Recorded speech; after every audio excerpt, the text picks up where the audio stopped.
Sejumlah orang keluar dari ruangan pemeriksaan di Polres Ogan Komering Ulu pada Sabtu malam 15 Maret 2025. Mereka langsung menuju beberapa mobil yang telah menunggu. Rangkaian ini diduga merupakan bagian dari operasi tangkap tangan yang dilakukan Komisi Pemberantasan Korupsi di Kabupaten Oku. Informasi yang beredar, meski masih perlu dikonfirmasi, menyebutkan bahwa KPK menangkap 8 orang dalam operasi ini.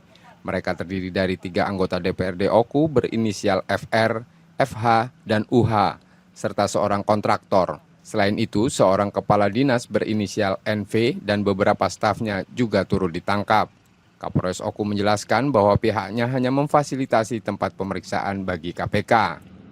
Jadi hari ini kami telah selesai membantu terkait dengan penyiapan sarana tempat untuk pelaksanaan pemeriksaan dan pendalaman terkait dengan penanganan perkara yang ditangani oleh KPK. Dan kita lihat bersama tadi kita sudah mengantarkan untuk rombongan dan para orang yang tadi dilaksanakan pemeriksaan untuk dibawa ke Palembang. Selanjutnya KPK yang tahu apa kegiatan di Palembang. Pemeriksaan berlangsung selama 11 jam setelah OTT dilakukan. Dugaan awal menyebut kasus ini terkait fee proyek di salah satu dinas di Kabupaten Oku. Setelah pemeriksaan di Polres Oku, 8 orang yang ditangkap langsung dibawa ke Jakarta untuk proses lebih lanjut.